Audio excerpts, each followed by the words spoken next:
वैसे तो सुन्नियों का बच्चा बच्चा सरकार गौसे आजम रदी अल्लाह ताला को जानता भी है, मानता भी है।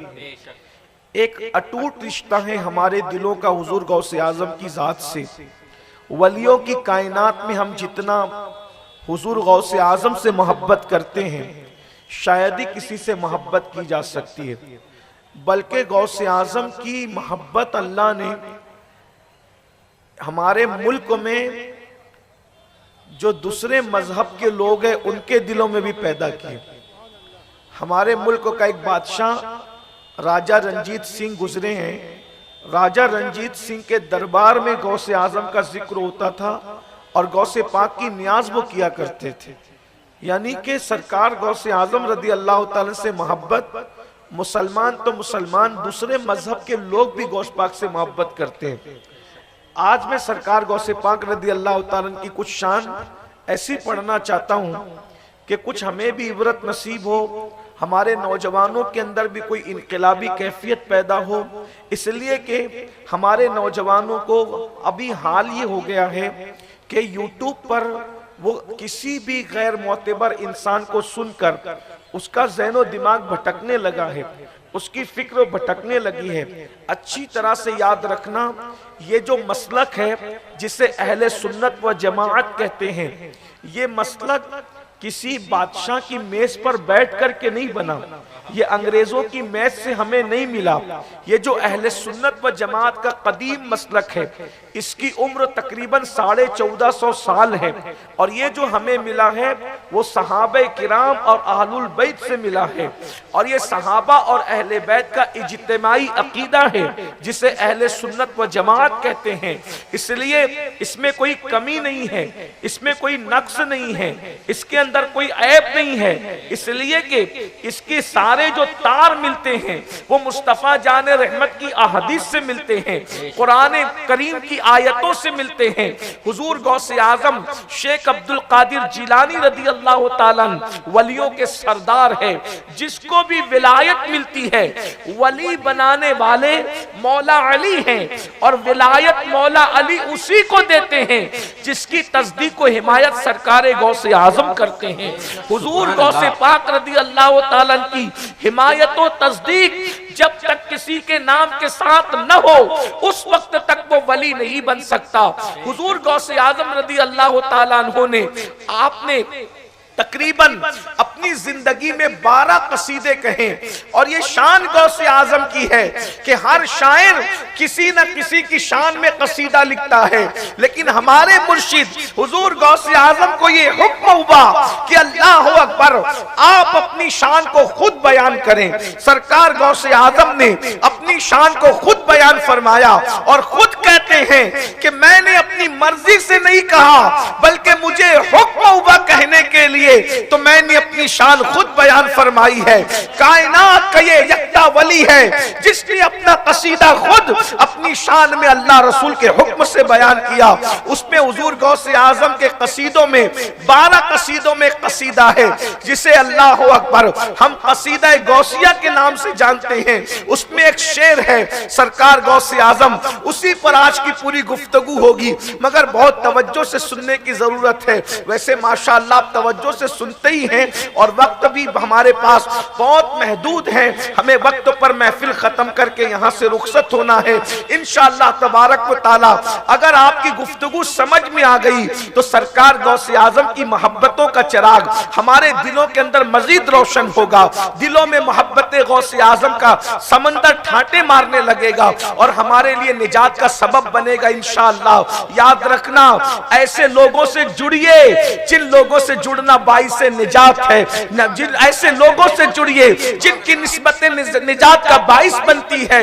हुजूर गौसे आजम के कसीदा गौसिया का एक शेर है, कहते हैं अनल बाजियो अशहब कुल्ला शैखिन, कि मैं वलियों की कायनात का बाज अशहब हूं। फरमाते मैं वलियों की कायनात का बाज़ अशहब हूं। अब ये बाज़ अशहब क्या है, इसी पर आज पूरी गुफ्तगू होगी इंशाअल्लाह। अल्लाह अकबर। बाज़ कहते हैं उकाब को, आपने सुना होगा उकाब, बाज़ उकाब को कहते हैं, आप उसको शाहीन भी कहते हैं।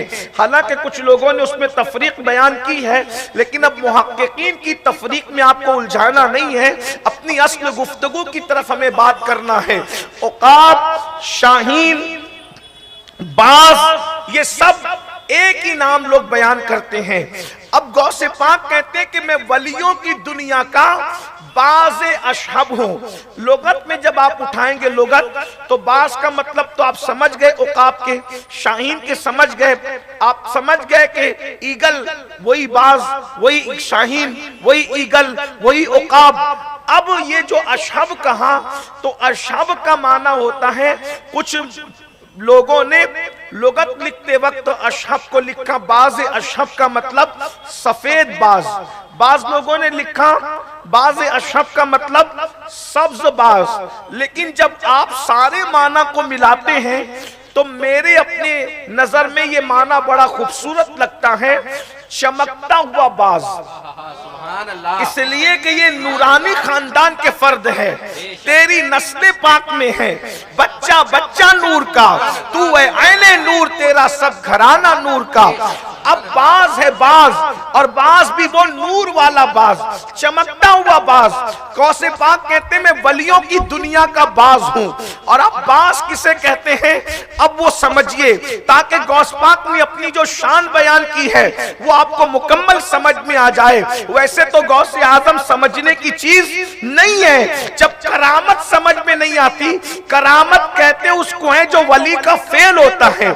जब फेले वली समझ में नहीं आ सकता, तो जाते वली कैसे समझ में आ सकती है। और जब जाते वली समझ में नहीं आ सकती, तो सैयदुल औलिया जो लोगों को वली बनाता हो, जो चोरों को वली बनाता हो, उसकी अजमत और बुजुर्गी मुकम्मल कैसे समझ में आ सकती है। तो बाज जो होता है, पहली चीज वो वलियों के, वो बाज जो होता है वो परिंदों की दुनिया का सरदार होता है।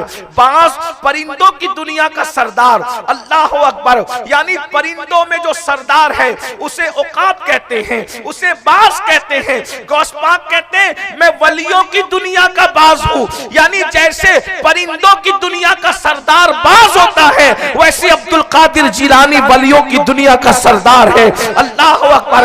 इकबाल ने अपनी पूरी शायरी को जब मोमिन की शान बयान की है, तो उकाब से तशबीह दी है, बाज से तशबीह दी है। इकबाल कहते हैं नहीं तेरा नशेमन कसर सुल्तानी के गुंबद पर, नहीं तेरा नशेमन कसर सुल्तानी के गुंबद पर, तू शाही है बसेरा कर पहाड़ों की चट्टानों में। और उकाबी रूह जब बेदार होती है जवानों में, नजर आती है उनको अपनी मंजिल आसमानों में। इकबाल की नजर में जो मोमिन है उसको उन्होंने उकाब से तशबीह दी। अब मैं उकाब के बारे में कुछ तहकीक रखता हूं मुहक्किकीन की, फिर गौस पाक की शान बयान करता हूं। नंबर एक, उकाब जो होता है, उकाब आपने सुन लिया कि वो परिंदों की दुनिया का सरदार है।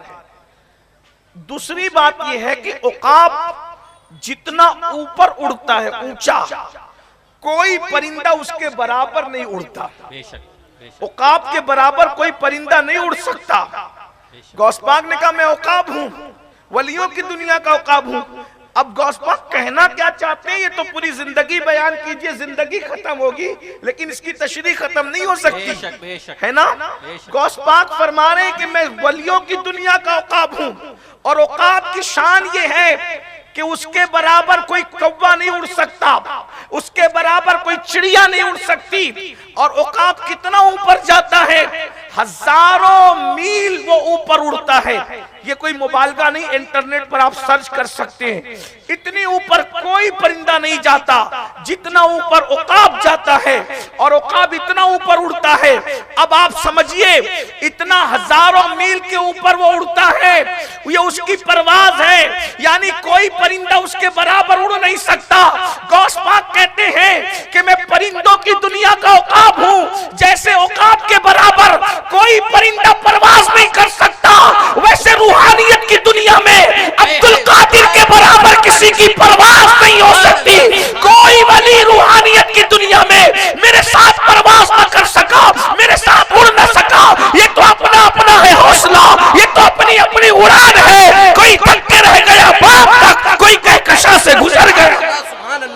नारे तकबीर, नारे रिसालत, नारे हैदरी, उर्स सैयद शेर अली आगा।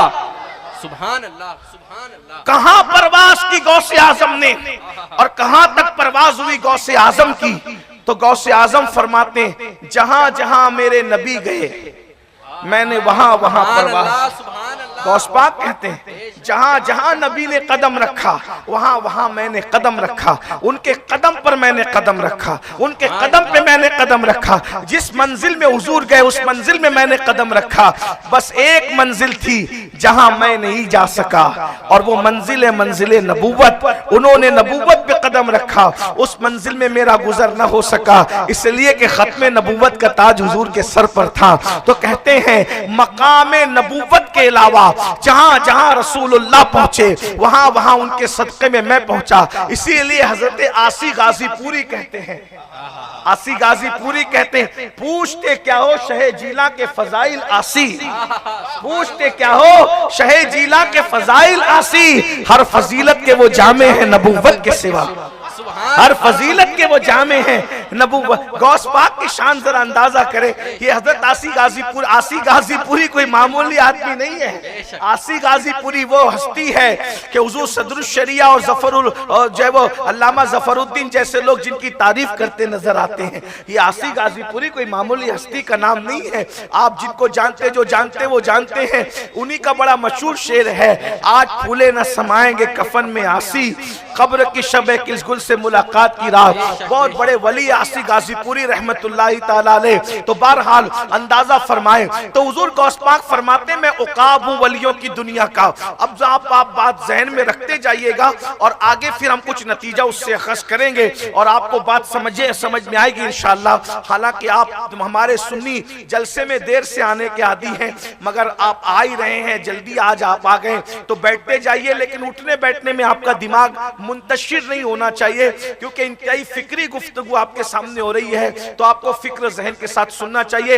एक बार मैं बुलंद आवाज से दुरूद शरीफ पढ़ने, जो खड़े वो बैठ जाएं, जो खड़े वो बैठ जाएं। बुलंद आवाज से सब दुरूद शरीफ पढ़ने, बुलंद आवाज से पढ़, औकात की तरह भाई जरा हिम्मत लगाइए।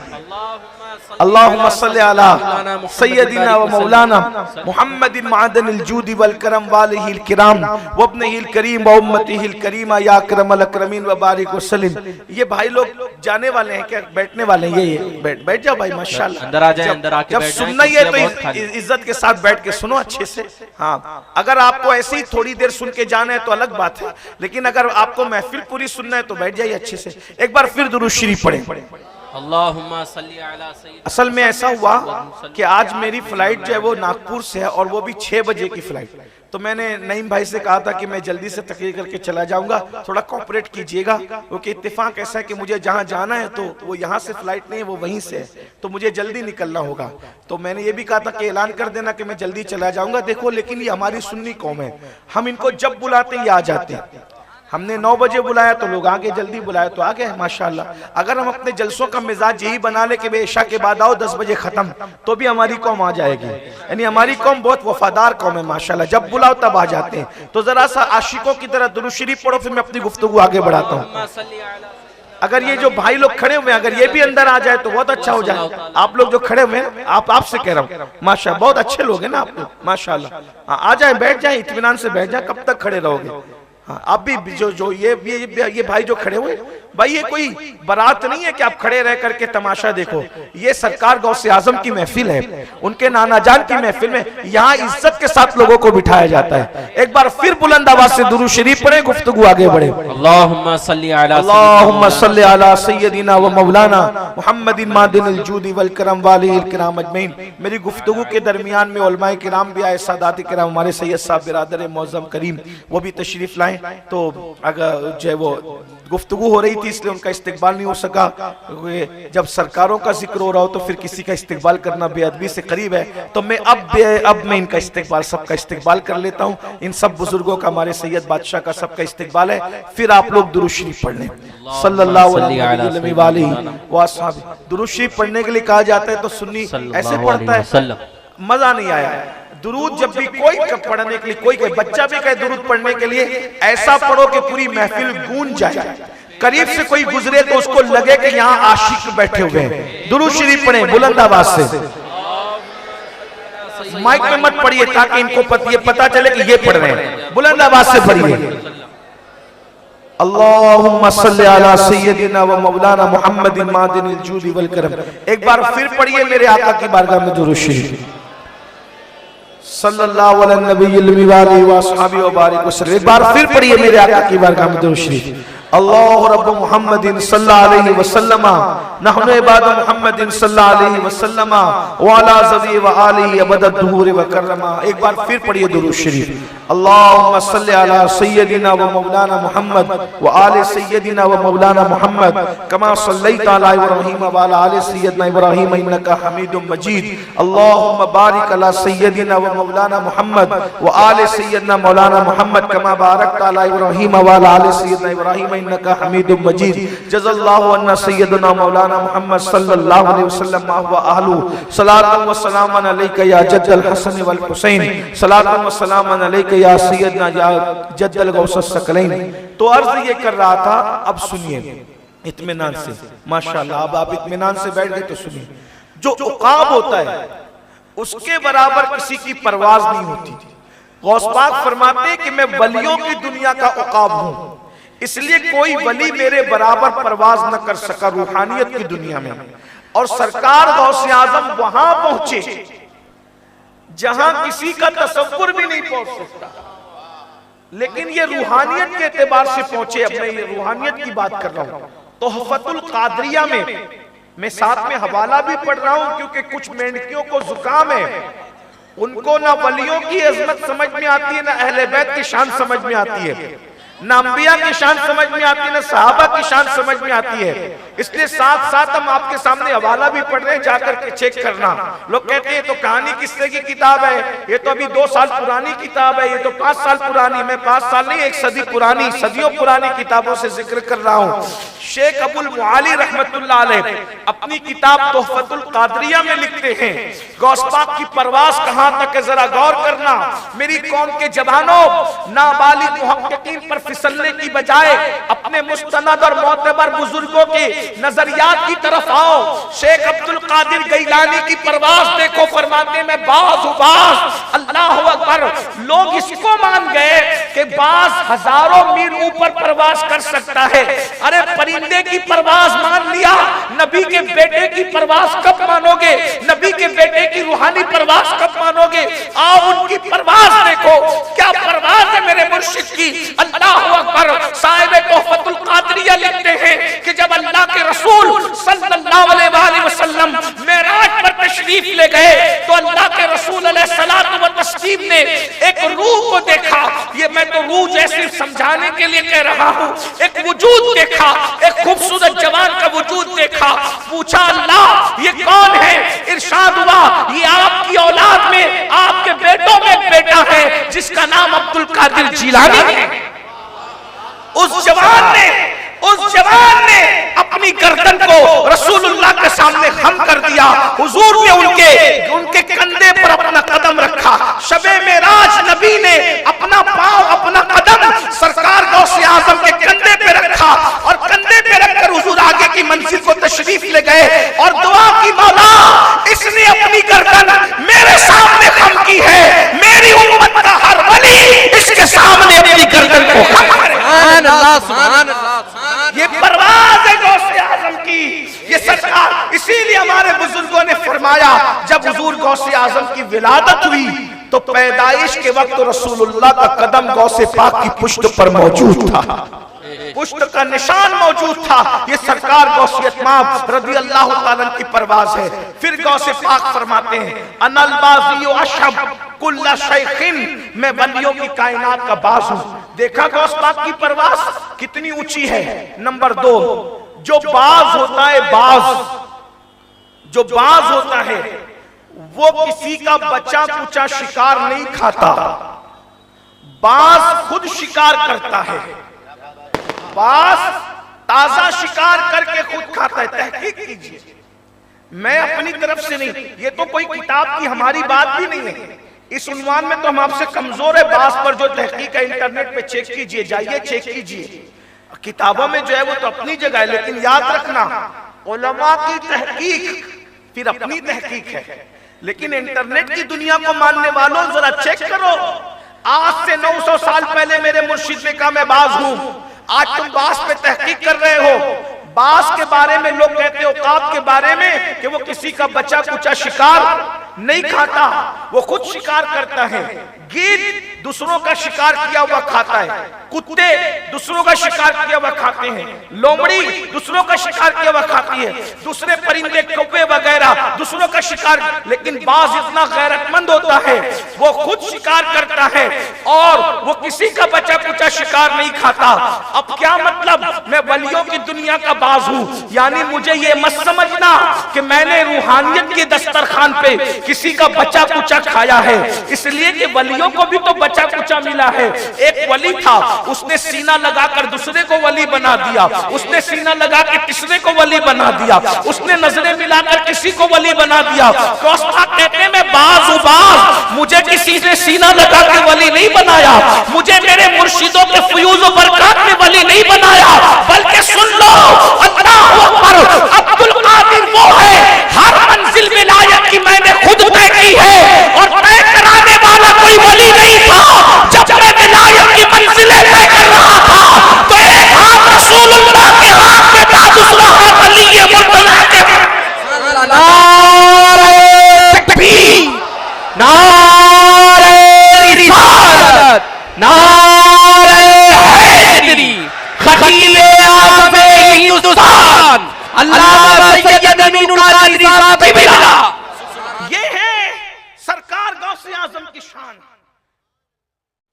वली लोग बहुत वली बने, बेशक किसी वली की दुआ से बने, किसी वली की नजर से बने, किसी वली के फैजान। मिसाल के तौर पर मैं कई नाम पेश कर सकता हूं कि बहुत लोगों को वली किसी ने सीने लगा करके बना दिया, किसी ने न, बल्कि हमारे मुर्शिद सरकार गरीब नवाज की शान ये है, हमेशा आंखें बंद करके बैठते थे, जब आंखें खोल के किसी को गौर से देख लेते थे तो उसको मकाम विलायत अता कर देते, नजरों से वली बनते। लेकिन गौसपाक को ऐसा किसी ने नहीं बख्शा, गौसपाक पैदाइशी वली थे। अरे पैदा बाद में हुए, नबी के मेराज में कांधा पेश करने के लिए पहुंच गए। अब ये बात लोग कहते हैं ये तो कहानी है, मैंने कहा हदीस भी है। हदीस क्या है, अल्लाह के रसूल अलैहिस्सलाम फरमाते हैं कि जो बावुजू सोता है, तवज्जो, जब हम कहते हैं ना शबे मेराज गौस पाक पहुंच गए अर्श पर कदम पेश करने के लिए, कांधा पेश करने के लिए, कदम के लिए, ये कैसे हो सकता है, कोई गैर नबी अर्श पर कैसे पहुंच सकता है? मैंने कहा रूहानियत में पहुंचे। और हदीस है, अल्लाह के रसूल फरमाते हैं जब कोई मोमिन बावुजू सोता है तो उसकी रूह को अर्श के नीचे ले जाया जाता है, वो रात भर सजदे में रहती है। अरे बावुजू कोई आम मुसलमान सो जाए तो उसकी रूह अर्श के नीचे तक ले जाई जाती है। जो वलियों का सरदार है अगर उसकी रूह लेकर के अर्श पर चले गए फरिश्ते, तो इसमें ताज्जुब की कौन सी बात है? हर चीजें कुरान में मौजूद है, हदीस में मौजूद है। आप जाहिल है तो उसका इलाज कौन क्या कर सकता है? आपके पास इल्म नहीं है तो उसका इलाज कोई क्या कर सकता है? वरना हदीस में तो सारे मोती बिखरे हुए हैं, कुरान में तो सारे खजाने मौजूद है, हर चीज कुरान में है। वला रत्बिन वला याबिस इल्ला फी किताबिन मुबीन, हर रत्ब व याबिस का बयान अल्लाह ने कुरान में वाज़ेह तौर पे बयान कर दिया है। अल्लाहु अकबर, हदीस मुस्तफा ने सब बयान कर दिया है। सहाबा कहते हैं क़यामत तक का एक एक वाकया मुस्तफा जाने रहमत सल्लल्लाहु अलैहि वसल्लम ने बयान फरमाया है। तो हुजूर गौसे पाक कहते हैं क्योंकि उकाब की शान ये होती है वो बचा कुचा शिकार नहीं।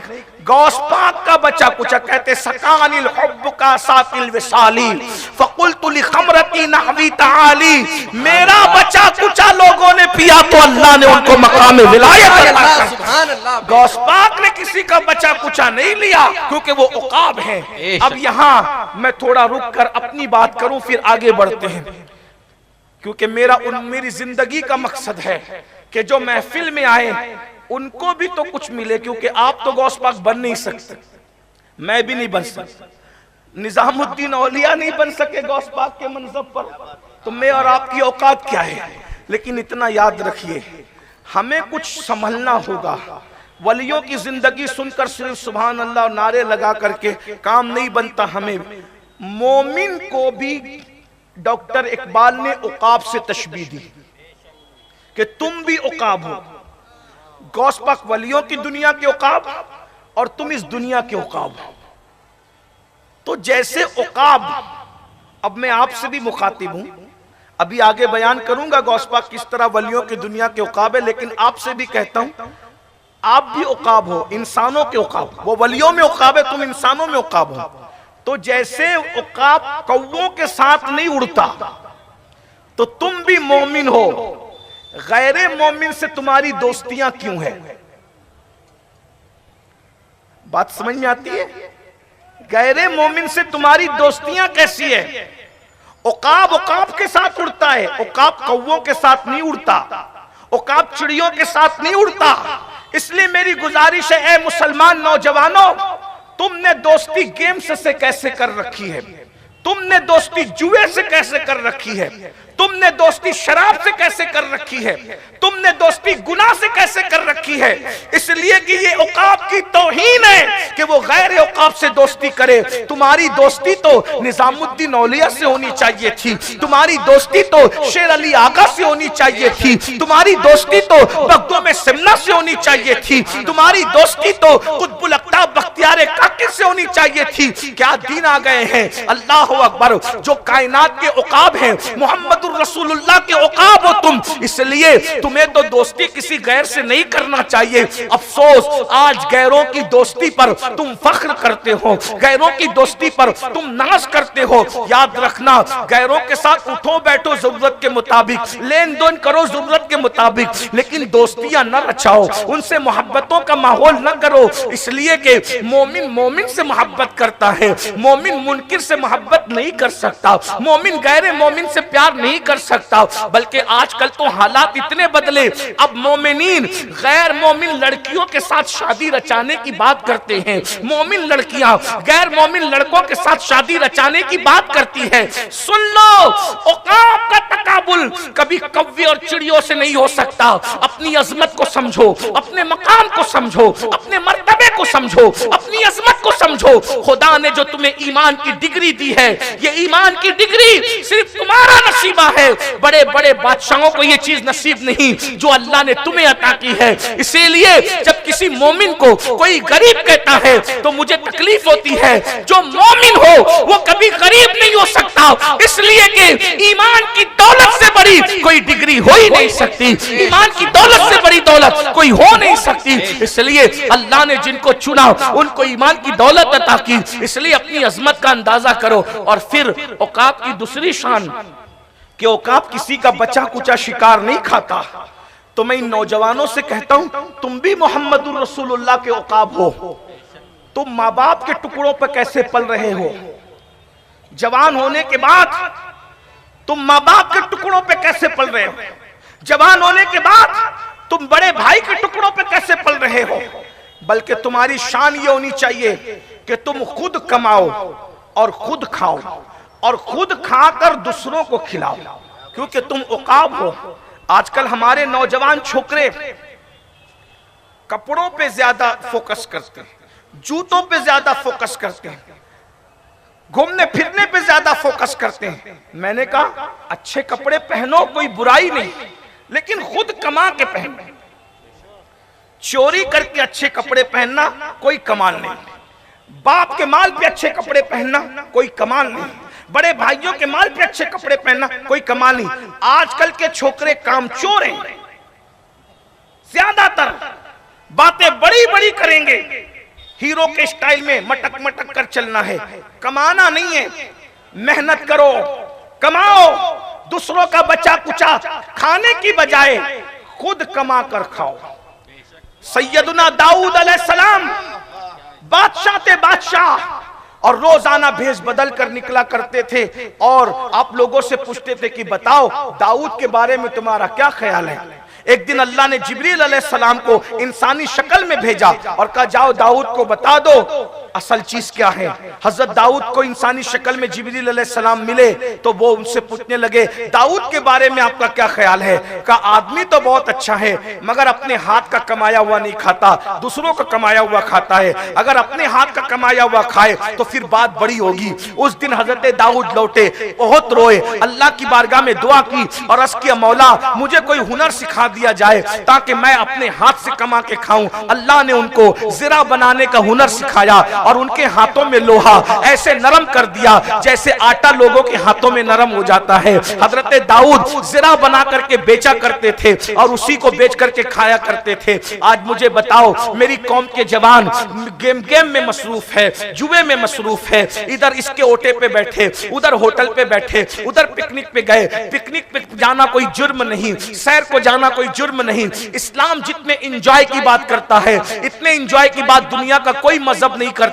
लेकिन मेरी कौम के जवानों, मैंने जुमा की नमाज में भी लोगों को बताया अल्लाह के रसूल सल्लल्लाहु अलैहि वसल्लम ने हमें मालदार बनने का हुक्म दिया। लोग हैरत से मेरा मुंह देखने लगे जुमा में, ये कौन सा मौलवी आ गया, ये कौन सा सैयद आ गया, कहता है कि रसूलुल्लाह ने मालदार बनने का हुक्म दिया। अभी तक तो हमने यही सुना कि इस्लाम गरीबों का मजहब है, इस्लाम मुफलिसों का मजहब है, इस्लाम लाचारों का मजहब है। मैं कहता हूं ये झूठ है, झूठ है, झूठ है, झूठ है जो कहता है इस्लाम गरीबों का मजहब है। अगर गरीबों का मजहब होता तो इस्लाम में मांगने की इजाजत होती। मेरा इस्लाम ज़कात देने वाला मजहब है। ज़कात क्या गरीब लोग देते हैं? अल्लाह अकबर, क्या गरीब लोग ज़कात देते हैं? अल्लाह अल्लाह, आप मुझे बताएं। अल्लाह अकबर, मेरा मजहब सदका देने वाला मजहब है। क्या बल्कि यहाँ तक फरमाया बीमार पड़ो तो सदका दो, सफर में निकलो तो सदका दो, खुशी हो तो सदका दो, गम हो तो सदका दो, अगर कसम टूट जाए तो सदका दो, अल्लाह अकबर, कोई गुनाह हो जाए तो सदका दो। यहाँ तक फरमाया दुआ करने से पहले सदका दो, दुआ करने के बाद सदका दो। जो दुआ सदके से पहले और सदके के बाद होती है वो दुआ कभी रद्द नहीं होती। आका इरशाद फरमाते हैं अपने बीमारों का इलाज सदके से करो। बल्कि यहाँ तक फरमाया अगर बीमार हो जाओ तो अल्लाह अकबर, डॉक्टरों की दवाएं जो असर नहीं करती वो सदका असर करता है। सदके की अपनी बरकतें हैं। अल्लाह अकबर, यहाँ तक फरमाया सदका बलाओं को टाल देता है। आसमान पर से उतरने वाली बलाएं जब तुम सदका देते हो, सदका आसमान पे जाता है, बलाएं नीचे आती है, तो सदके में और बलाओं में जंग होती है। आका फरमाते हैं सदका जीत जाता है, बलाएं हार जाती है, आने वाली बलाएं टल जाती है, सदका तकदीरें बदल देता है। जो मजहब सदका देने का हुक्म देता है, बताओ क्या कोई गरीब सदका देगा कि मालदार सदका देगा? ज़कात गरीब देगा कि मालदार देगा? हज गरीब करेगा कि मालदार करेगा? आप मुझे बताएं। तो रसूल आजम से लेके गौसे आजम तक हमारे मजहब में कोई गरीब नहीं है।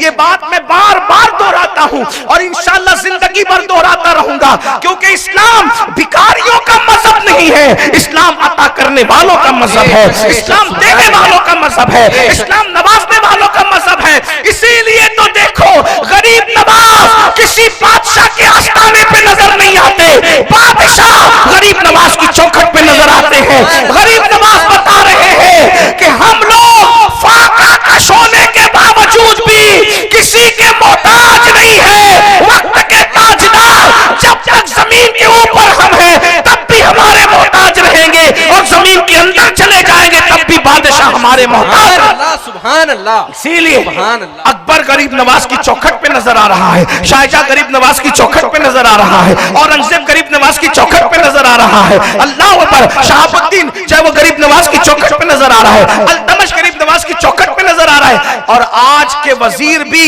गरीब नवाज की चौखट पे नजर आ रहे हैं। पता चला ये वो मालदार लोग हैं भाई, ये वो मालदार लोग हैं जिन्होंने अल्लाह को पा लिया ना, वो फिर मालदार हो गए।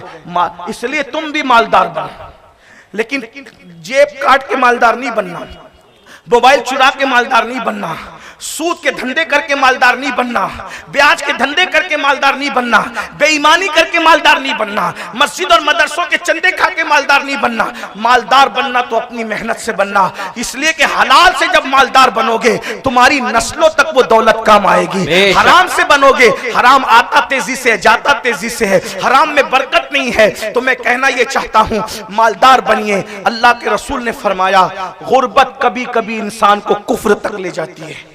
ये मेरा चैलेंज है। मैंने जुमा में ये चैलेंज किया, आज मजमा ज्यादा, इसलिए फिर कह रहा हूं चैलेंज से मैं बहुत बातें कम करता हूं, क्योंकि मैं चैलेंज वाला आदमी नहीं हूं, सूफिया का गुलाम हूं, सीधी सीधी बात करना चाहता हूं, लेकिन चैलेंज करता हूं। रसूलुल्लाह के दौर में पूरे मदीने में एक बंदा बता दो जो मुसलमान था और भिखारी था, उसका नाम मुझे बताओ।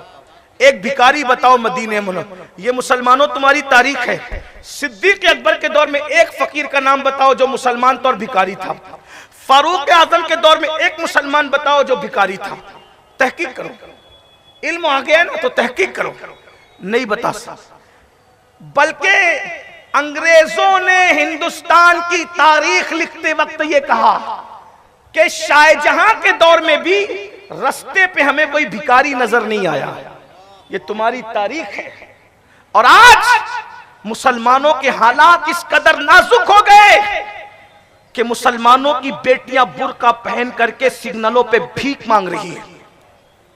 मैं कहना ये चाहता हूं कि जो लड़कियां सिग्नल पे भीख मांग रही है, नस्ब के एतबार से अमीनुल कादरी से उसका कोई रिश्ता नहीं, तुम लोगों का भी नस्ब के एतबार से कोई रिश्ता नहीं।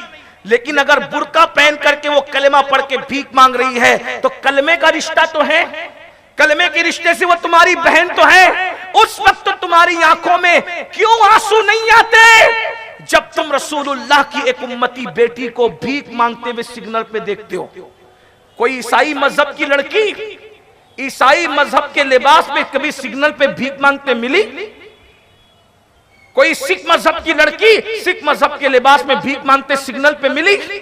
तो तुम्हारी बेटियां क्यों मिल रही है? क्योंकि तुम कमा नहीं रहे हो। गुर्बत इंसान को कुफ्र तक ले जाती है। खुद कमाओ। मस्जिद में इबादत करना भी सवाब है और बाजार में तिजारत करना भी सवाब है। हमारा नबी खानकाहों की गद्दी पे बैठकर लोगों के नजराने पे पलने वाला नबी नहीं।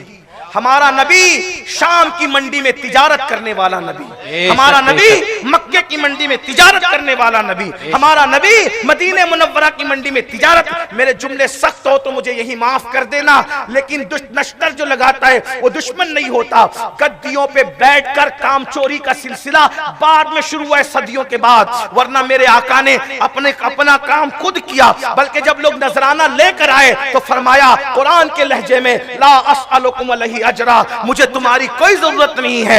ये नबी मांगने के लिए नहीं, ये नबी देने के लिए आए। जिस गौसे आजम की महफिलें करते हो वो गौसे आजम उस जमाने में न ट्रेन का दौर है, न प्लेन का दौर है, न साइकिल का दौर है, न रिक्शा का दौर है, न मोटरसाइकिल का दौर है। घोड़े और खच्चरों के दौर में मेरे पीराने पीर गौसे आजम का इतने बड़े ताजिर थे कि कई मुल्कों में आपका माले तिजारत जाता था। मुल्क शाम तिजारत जा रहा है, मुल्क शाम तिजारत का काफिला जा रहा है, मुल्क यमन तिजारत का काफिला जा रहा है। कई मुल्कों में गौसे पाक की तिजारत थी और इतने मालदार थे गौसे पाक, इतना महंगा कपड़ा पहनते थे कि उतना महंगा कपड़ा बादशाह को भी मुयस्सर नहीं आता था।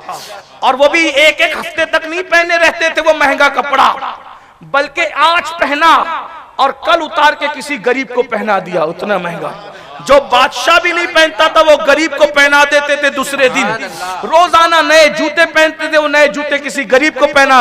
ये कोई गरीब आदमी करेगा? ये कोई मुफलिस आदमी करेगा?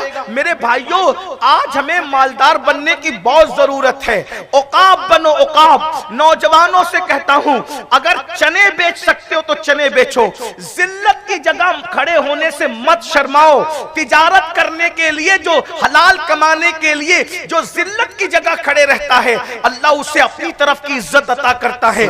चोरी करने में शर्म करो, हराम खाने में शर्म करो, लोगों के टुकड़े पे पलने में शर्म करो, भीख मांगने में शर्म करो, रोजी रोटी में शर्म मत करो। अगर आप कहीं नुक्कड़ पे खड़े होकर चना बेच सकते हो तो बेचो, सब्जी बेच सकते हो तो बेचो, केला बेच सकते हो, जो काम कर सकते हो तिजारत करो। इसलिए कि तिजारत में बरकत है, बहुत बरकत है। और याद रखना, ऊपर वाला हाथ नीचे वाले हाथ से बेहतर है। नीचे वाला हाथ कभी ना बनने पाए। अगर तुम कमा करके बहुत करोड़ोंपति बन गए तो दूसरों के लिए कमाओ, दूसरों के लिए कमाओ। और याद रखना, रखना, जो दूसरों को देता है वो कभी कल्लाश नहीं होता, वो कभी मुफलिस नहीं होता। मेरे जवानों, दरअसल आज तुम्हें इंटरनेट की सहूलियत इसलिए दी गई है ताकि तुम रात के 3-3 बजे तक जगते रहो और सुबह फिर तुम सोते पड़े रहो, 12-1 बजे तक सोते पड़े रहो। जो 12-1 बजे तक सोएगा वो मार्केट में कब जाएगा, वो दुकान कब खोलेगा, कब वो जो है वो दुकानदारी करेगा। मेरे भाई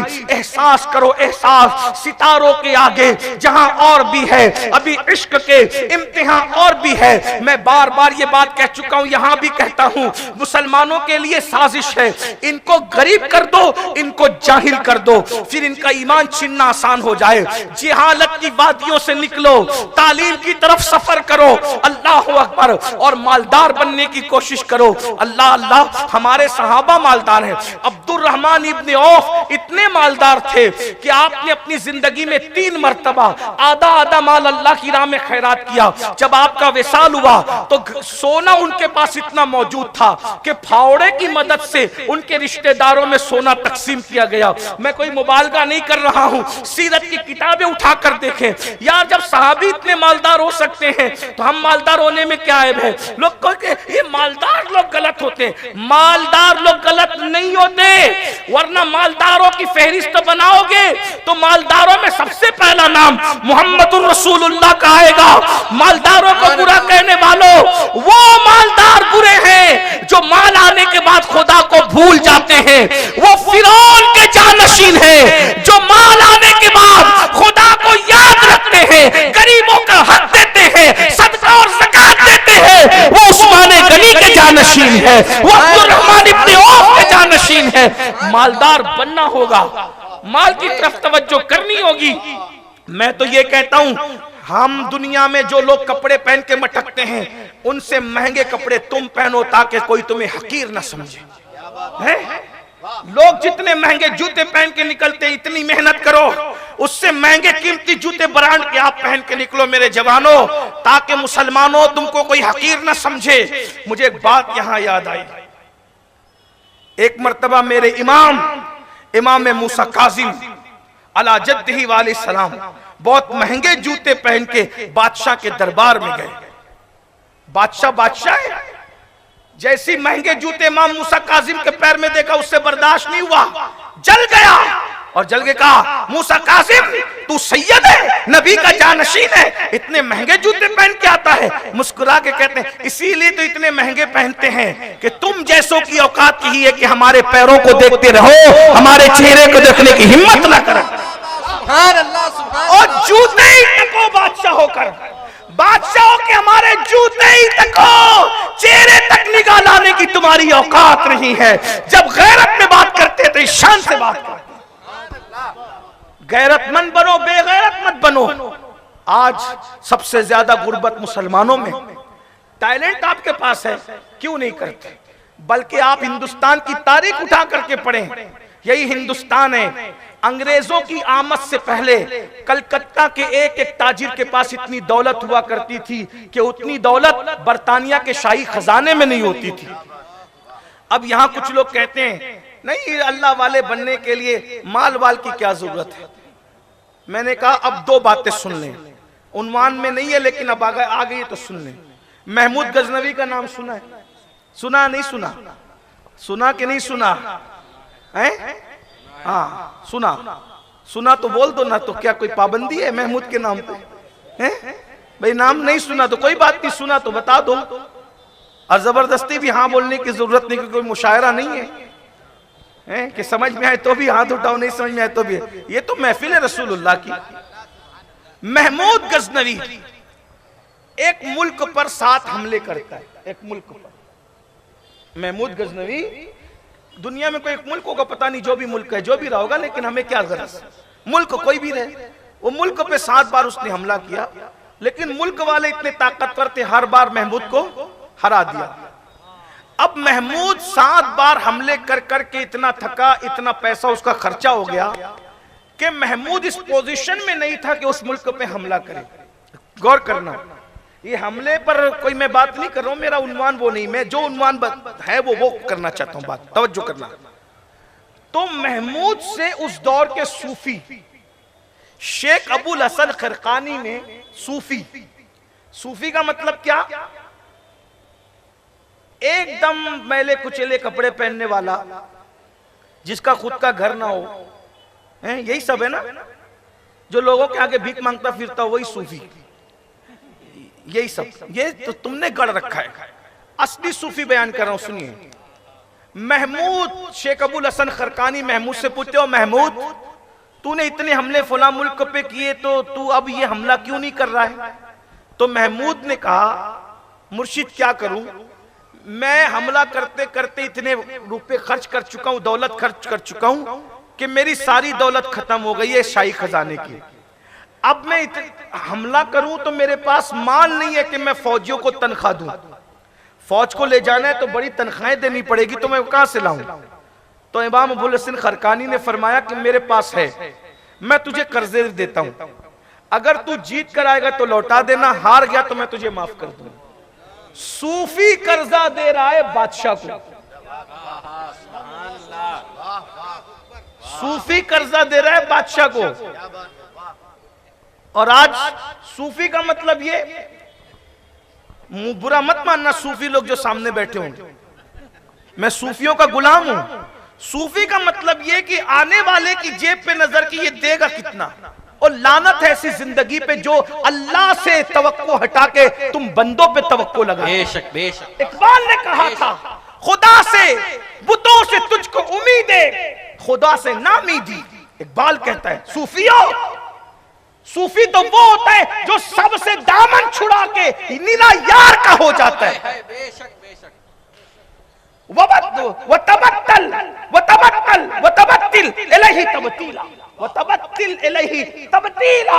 फरमाया कि सबसे कट कर खुदा के हो जाओ। तो सूफी तो वो होता है, आका फरमाते मैंने मेरी बेटी का नाम फातिमा इसलिए रखा कि वो सबसे कट के खुदा की हो गई है। अगर तसव्वुफ इसका नाम नहीं तो किसका नाम है? अल्लाहु अकबर व तबत्तल इलैहि तबतीला। मैं हाफिज नहीं हूं, अगर कुरान की आयत मैं गलत पढ़ रहा हूं तो मुझे याद दे। हाँ, अल्लाह पाक के तबतीला अपने महबूब से, सूरह जो वो मुजम्मिल की, सूरह मुद्दस्सिर की आयत है, या अय्युहा, सूरह मुजम्मिल की आयत है, या अय्युहल मुजम्मिल कुमिल लैला इल्ला कलीला। और आगे फिर इरशाद होता है तबतीला कि आप सबसे कट कर अल्लाह के हो जाए।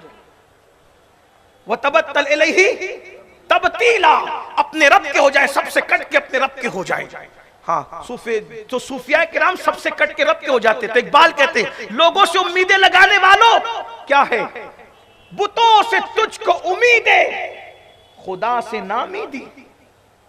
बुतों से तुझको उम्मीदें, खुदा से नामीदी। मुझे बता तो सही और काफरी क्या है? और कहते निगाहे फक्र में शाने सिकंदरी क्या है? निगाहे फक्र में शाने सिकंदरी क्या है? खिराज की जो गदा हो वो कैसरी क्या है? खिराज की जो गदा हो वो कैसरी क्या है? और बुतों से तुझको उम्मीदें, खुदा से नामीदी। मुझे बता तो सही और काफरी क्या है? तो वो सूफी कैसे हो सकता है जो खुदा से मायूस होकर लोगों से उम्मीद लगाए कि ये मुझे आके देगा? अरे सूफी तो वो था जो महमूद गजनवी को कह रहा था कि अगर तेरे पास नहीं है तो मैं तुझे कर्ज देता हूं। और दूसरा सूफी सुन लीजिए, फिर बात आगे बढ़ाता हूं एंड की तरफ। उनसे बड़ा सूफी कहां से लाएं? सुल्तानुल मशाइख, निजाम मिल्लत वद्दीन, सुभान अल्लाह, हमारे मुर्शिद ख्वाजा निजामुद्दीन औलिया रदी अल्लाह ताला। सुभान अल्लाह।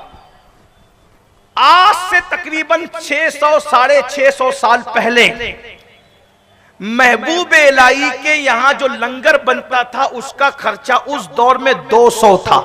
सुभान अल्लाह। 650 साल पहले 200 मंथली लंगर का खर्चा, यानी आज उसको अगर हिसाब करें तो करोड़ों में रकम जाती, करोड़ों में। बेशक। बादशाह जल भुन गया, पूरे दिल्ली को खिलाता ये कलंदर।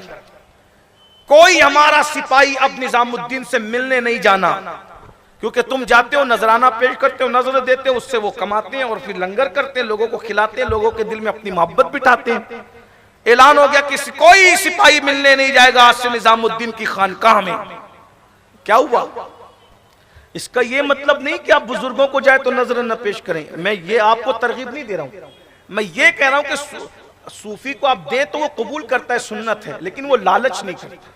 वरना हमें तो ये दर्स दिया गया, हमारे मुर्शिद सरकार मखदूम अशरफ जहांगीर सिमनानी फरमाते हैं, जब भी किसी बुजुर्गों से मिलो, चाहे जमीन के ऊपर हो या जमीन के अंदर, तो कभी खाली हाथ नहीं मिलना। सुभान अल्लाह। हमारे मुर्शिद की ये तालीम है, इसलिए हम जब भी अपने बुजुर्गों से मिलते हैं कभी खाली हाथ नहीं मिलते। ये और बात है, लेकिन हम ये कहते हैं कि लालच नहीं रखता जो बुजुर्ग होता है, इसलिए बुजुर्गों से मिलो तो खाली हाथ नहीं मिलो। और फिर जुमला कितना जबरदस्त कहा मुर्शिद ने, कहा खाली हाथ नहीं जाना, और फिर कहते जो बुजुर्गों के यहाँ खाली हाथ जाता नहीं, वो खाली हाथ कभी वापस भी नहीं आता। सुभान अल्लाह, सुभान अल्लाह। इसीलिए बुजुर्ग जमीन के अंदर हो तो इत्र ले जाओ, शिरनी ले जाओ, फूल ले जाओ, चादर ले जाओ, खाली हाथ मत जाओ। और अगर जमीन के ऊपर हो फिर उसकी जरूरत की जो चीजें पेश कर सकते हो पेश करो। आपको खाली हाथ, हमें खाली हाथ नहीं जाना। लेकिन ये जो आर्टिफिशियल जो सूफी हुए हैं ना, जो लालच करते हैं, उन्हें उनका रद्द किया। असली जो सूफी है मैं उनका रद्द, मैं तो गुलाम हूं। उनका रद्द करने का मतलब यह है कि अपने ईमान का तोता उड़ाने का मुतरादिफ है ना, इसलिए उनका रद्द नहीं किया जा सकता। ये बात है। तो मैं बात बस कर रहा था मुर्शिद सरकार महबूब इलाही की, 200 का खर्च था मंथली। बादशाह को गुस्सा आया, इनसे कोई मिलने नहीं जाएगा, इनसे कोई मिलने नहीं जाएगा, ताकि ना मिलने जाओगे ना नजराना होगा। अब मुर्शिद गरीब महबूब इलाही के पास जब लोग आए, कहने लगे सरकार, बादशाह ने मना कर दिया कि सिपाही नहीं आएगा तो नजराना नहीं देगा, नजराना नहीं देगा तो लंगर नहीं होगा। मुर्शिद ने मुस्कुरा के फरमाया, आज के बाद लंगर का खर्चा डबल कर दिया जाए, ताकि बादशाह को पता चले हम नजरानों पर लंगर नहीं करते, हम तो अल्लाह की इनायतों पे लंगर किया करते। बेशक, सुभान अल्लाह। कोशिश कीजिए कोई अच्छा सा कारोबार शुरू, रात को जल्दी सोइए, सुबह को जल्दी उठिए। अल्लाह के रसूल अलैहि सलाम फरमाते हैं, अगर मेहमान नहीं हो, कोई दीनी महफिल में शिरकत नहीं करना हो, तो इशा की नमाज पढ़ के सो जाओ, फजर की नमाज के वक्त उठ जाओ। लंबी उम्र अगर चाहते हो, तवील उम्र का नुस्खा यह है कि जल्दी सो के जल्दी उठो, लंबी उम्र का नुस्खा यह है। और आज मुसलमान रात भर जगता है उल्लू की तरह बेवजह। होटल पे हंसने की बात नहीं, तकलीफ है। हाँ, आप उल्लू नहीं हो, आप चमगादड़ नहीं हो, आप उकाब हो, उकाब बन के जियो, मोहम्मदुर रसूलुल्लाह के बाज बन के जियो, मोहम्मदुर रसूलुल्लाह के शाहीन बन के जियो। जीने का तरीका इख्तियार करो, जल्दी सो जाओ, कोई काम नहीं है, मेहमान नहीं, जल्दी सो जाओ। दीनी महफिल में शिरकत नहीं, जल्दी।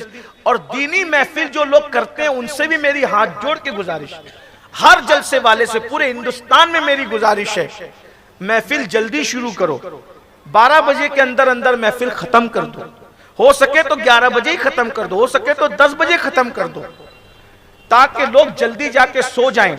जल्दी सोएंगे तो फजर में उठेंगे। बेशक। वरना अगर मैंने महफिल मुनक्किद की और जबरदस्ती रात भर उनको जगाया, रात के 3-4 बजे तक जगाया, और फजर पढ़ने वाला भी उस दिन फजर को ना जा सका, तो डर है कि जलसा करने वाले के सर पे उसके फजर का वबाल आ सकता है। हजारों सजदे, हजारों जलसे एक पढ़ने में, और फजर की 2 रकअत नमाज एक पढ़ने में। सुन्नियों को मिजाज बदलना होगा। ये रात भर जलसे करके 3 बजे तक कौम को जगा के नुकसान ये हुआ है कि पढ़ा लिखा तबका हमारी महफिल में इसलिए नहीं आता कि आप रात के 3 बजे आते हो। ताजिर जिसको सुबह दुकान पे जाना है रात के 3 बजे आते हो। फैशन है जलसे, जबरदस्ती जगा रहे हो। अल्लाह के रसूल कह रहे हैं इशा बाद सो जाओ, हम जबरदस्ती जगा रहे। हमारे यहाँ तो अच्छा किया महाराष्ट्र में कि 10 बजे के बाद परमिशन ही खत्म किया। मैं तो दुआ करता हूं कि पूरे मुल्क में ये कानून बन जाए, 10 बजे के बाद परमिशन किसी को नहीं, सब माइक बंद 10 बजे बाद। हम जब 10 बजे पाबंदी लगी हम रोते थे, डरते थे कि कौन आएगा, लेकिन जब मगरिब से 10 बजे प्रोग्राम शुरू हुआ, ऐलान है मगरिब से 10 बजे जलसा चलेगा, 10 के बाद जलसे के सब लोग करीब की मस्जिद में इशा जमात के साथ पढ़ेंगे, इशा बाद में होगी। जितनी पब्लिक रात भर के जलसे में होती थी अब हमारे यहाँ महाराष्ट्र में उससे ज्यादा पब्लिक 10 बजे वाले जलसे में होती, क्योंकि वो जानते हैं मौलाना कितने भी मूड में होंगे 10 बजे तो बंद करना ही पड़ेगा। मुकर्रिर कितना भी फॉर्म में होगा उसको 10 बजे बंद करना पड़ेगा, नहीं करेंगे तो पुलिस आके बंद कराती है। हमें इस पे कोई गुस्सा नहीं है, हम तो कहते हैं अल्लाह का शुक्र है कि कौम सोए, जल्दी जल्दी सो, जल्दी उठो, अच्छी सेहत का राज है, और जल्दी तिजारत के लिए जाओ। और लोगों की सुबह सूरज निकलने के बाद होती है, मुसलमानों की सुबह सूरज निकलने से पहले होती है। सबका दिन सूरज निकलने के बाद होता है, हमारा दिन सूरज निकलने से पहले होता है। अल्लाह के रसूल सल्लल्लाहु अलैहि वसल्लम ने एक सहाबी को देखा, फजर की नमाज पढ़ के चले मार्केट की तरफ, तिजारत की तरफ। तो कुछ सहाबा ने कहा, या रसूल अल्लाह, इस दुनियादार को देखिए कि ये कैसे नमाज पढ़ के फौरन जो है वो मार्केट जा रहे, तिजारत के लिए, मस्जिद में नहीं बैठ रहे। आका फरमाते हैं, हलाल कमाने के लिए जा रहा है तो ये मस्जिद में बैठने वालों से अफजल है। सुभान अल्लाह। अल्लाह के रसूल अलैहिस्सलाम फरमाते हैं, जो मेहनत करते करते जिसका जिस्म थक जाता है, अल्लाह उस थके हुए जिस्म पर जहन्नम की आग को हराम फरमा देता है। सुभान अल्लाह। जो मेहनत करते करते जिसका पसीना बालों से टपकता है, अल्लाह के रसूल फरमाते हैं, गुनाह के कतरों को लेकर के वो पसीना टपकता है। और जो पसीने से शराबोर होता है हलाल कमाई के लिए, अल्लाह तबारक व तआला उसको गुनाह से ऐसे पाक कर देता है जैसे वो अभी अपनी माँ के पेट से पैदा हुआ। या आप क्या समझते हैं, हलाल रोजी को प्रमोट करो। और कुछ नौजवान देखो, कभी जिंदगी में ऐसा आता है कि आप मेहनत कर रहे हैं, काम कर रहे हैं, माल कमा रहे हैं, तो उसमें क्या होता है, आप कभी नाकाम होते हैं ना, नाकाम होकर कभी हिम्मत मत हारना, अल्लाह से कभी मायूस मत होना, अल्लाह की रहमत से कभी मायूस मत होना। अगर आप एक धंधे में नाकाम हुए, तिजारत में, दूसरे धंधे की तरफ तवज्जो करो, दूसरे धंधे में नाकाम हुए, तीसरे धंधे की तरफ तवज्जो, आप कामयाब होंगे। क्योंकि अल्लाह का वादा है, जो मेहनत करता है अल्लाह मेहनत करने वाले को कभी नाकाम नहीं फरमाता। हमारे इमाम आजम अबू हनीफा कितने बड़े ताजिर थे, मैं तो हैरान हूं। हमारा पीर ताजिर, हमारा नबी ताजिर, हमारा इमाम ताजिर, ये सब ताजिर लोगों की दुनिया है। उन्होंने खुद कमाया, दूसरों को खिलाया। इमाम आजम अबू हनीफा इतने बड़े ताजिर थे मेरे भाई, आपके कपड़े की तिजारत थी इमाम आजम की, कपड़े की, गौस पाक की भी कपड़े की तिजारत थी। कपड़े की तिजारत बरकत वाली होती। ये जो आज होता है, शादी हो रही है, कर्जा लो, बैंक से लो, सूद से लो, क्यों करते हो? कमाओ, जमाओ, अल्लाह बरकत देगा, उसमें सदका निकालो, ज़कात में 2.5% ज़कात निकाल दोगे ना तो तुम्हारा माल अल्लाह के किले में महफूज हो जाएगा। और जिसका माल अल्लाह के किले में महफूज हो गया, अब उसको कोई चोरी नहीं कर सकता, उसको कोई हड़प नहीं कर सकता, उसको आग नहीं जला सकती। ईमानदारी के साथ, दयानतदारी के साथ पूरी रकम ज़कात की निकाल दिया करो, तुम्हारा माल महफूज होगा अल्लाह के किले में। अरे बादशाह के किले में महफूज हो जाए तो उसको कोई कुछ नहीं कर सकता, जो अल्लाह के किले में महफूज, उसको कोई कैसे कुछ कर सकता है? करो, कोशिश करो। इमाम सिर्री सक्ती ताजिर थे इतने, ये कौन है सिर्री सक्ती? गौस पाक के मुर्शिदों के मुर्शिद है, ताजिर थे। सैयदुत ताइफा जुनैद बगदादी ताजिर थे। आप समझ रहे हैं, ये सूफी वली लोग जो हैं, ये ऐसे आजकल देख करके आप टेंशन में हो, ये दीन बदल। जैसे आज के मुसलमान को शराब पीता देखकर कोई समझे कि इस्लाम में शराब है, उसकी गलत फहमी है कि नहीं है? गलत फहमी उसकी। अगर मुसलमान शराब पी रहा है तो इस्लाम का शराब से कोई ताल्लुक नहीं, उसकी गलती है। वैसे ही अगर आजकल का कोई बुजुर्ग बन करके लोगों का पैसा हड़प कर रहा है तो ये तसव्वुफ नहीं है, ये बुजुर्गी नहीं है। बुजुर्गी ये है कि बुजुर्ग खुद पलते नहीं थे, औरों को पालते थे, वो लोगों को पालते थे। हमारे बुजुर्गों ने लोगों को पाला है मेरे भाइयों। और आज भी ये बुजुर्गों की इतनी बड़ी बड़ी प्रॉपर्टी है। ये जो वक्फ की प्रॉपर्टी पे झगड़ा चल रहा है, ये वक्फ की प्रॉपर्टी किसके बाप की है क्या? बताइए। ये बादशाहों ने जो हजारों एकड़ जमीन गरीब नवाज के नाम पे दी, वो महबूब इलाही के नाम पे दी, इस बुजुर्ग के नाम पे, उस बुजुर्ग के नाम पे, तो बुजुर्ग लोग आज भी मालदार हैं। जितनी जमीनें लोग मेहनत करके नहीं कमा पाए, ये कब्रों में सोने वाले बुजुर्ग उससे ज्यादा जमींदार हैं। और मैं नजफ अशरफ पहुंचा, नजफ अशरफ, तो एक दोस्त ने मुझे बताया कि कितना 23 या 27 टन सोना सरकार मौला अली के मजार में लगा हुआ है। तो मैं चलते चलते रुक गया। मैंने कहा मेरे मुर्शिद की शान देखो, सैयदों के बाप की शान, कि आज किसी के घर की तिजोरी में उतना सोना नहीं है अली जितना अपने गुंबद पे लगा के बैठे हैं। सुभान अल्लाह। सुभान अल्लाह। इसका मतलब आज भी अली से बड़ा मालदार कोई नहीं है। बेशक सुभान दुनिया अल्लाह। में किसी के रोजे पे इतना सोना नहीं जितना सोना मेरे मौला के रोजे पर है। सुभान उसके अल्लाह। बाद इमाम हुसैन के रोजे पर है, उसके बाद शहजादगान इमाम हुसैन के सब सोने के कलश में सो रहे हैं और बता रहे हैं अंदर जितनी बड़ी जन्नत है उसका नजारा करना हो तो जरा ऊपर देख लो। जब ऊपर की चमक दमक का ये आलम है तो अंदर की चमक दमक का आलम क्या होगा। लोग मिट्टी में मिल गए, कोई फातिहा पढ़ने वाला नहीं है, लेकिन 24 घंटे इन आकाओं के दरबार पे मेला लगा हुआ है। ऊपर सोने की चमक है, अंदर जन्नत की चमक है। ये अल्लाह वालों की शान है, ये इन आकाओं की शान है। कुछ समझो, कुछ जिंदगी को समझो, कुछ कोशिश करो, कुछ काविशें करो, मेहनत की तरफ आओ। तो मैं बात करने चला था, सरकार गौसे आजम कहते हैं अनल बाजी अशहब कुल्ला शेखिन, मैं विलायत की दुनिया का बाज हूं। तो जो बाज होता है, बाज वो किसी का दूसरे का किया हुआ शिकार, वो तो वलियों की दुनिया के बाज थे। उन्होंने किसी से कुछ नहीं लिया, उन्होंने डायरेक्ट रसूलुल्लाह से लिया, डायरेक्ट मौला अली से लिया। इसको तसव्वुफ की दुनिया में निस्बते उवैसिया कहते हैं कि बीच में कोई हायल नहीं होता, डायरेक्ट रसूलुल्लाह तरबियत करते हैं। ये शान गौसियत माफ की। अब आखिरी बात, जो बाज होता है ना, बाज जदीद तहकीकात के मुताबिक बाज हजारों मील ऊपर उड़कर भी वो जो देखता है तो समुंदर के अंदर भी देखता है, अगर उसका शिकार समुंदर के अंदर है तो। ये मैं अपनी तरफ से नहीं, आप तहकीक कीजिए। ये जो गौस पाक की नजर पे एतराज करते हैं, मैं कहता हूं कम से कम बाज को माना ना, बाज को तो बाज अशहब को भी मान लो। इतने मील, हजारों मील ऊपर रहकर अपने शिकार पे नजर रखता है। अगर शिकार पानी के अंदर है तो भी उस पे नजर रखता है। अरे जब वो परिंदा होकर अल्लाह ने उसको ये नजर अता की है कि वो अपने शिकार पे नजर रखता है हजारों मील के फासले से, तो गौसे आजम अगर अपने मुरीदों पे नजर रखते हैं तो इसमें तकलीफ की क्या बात है।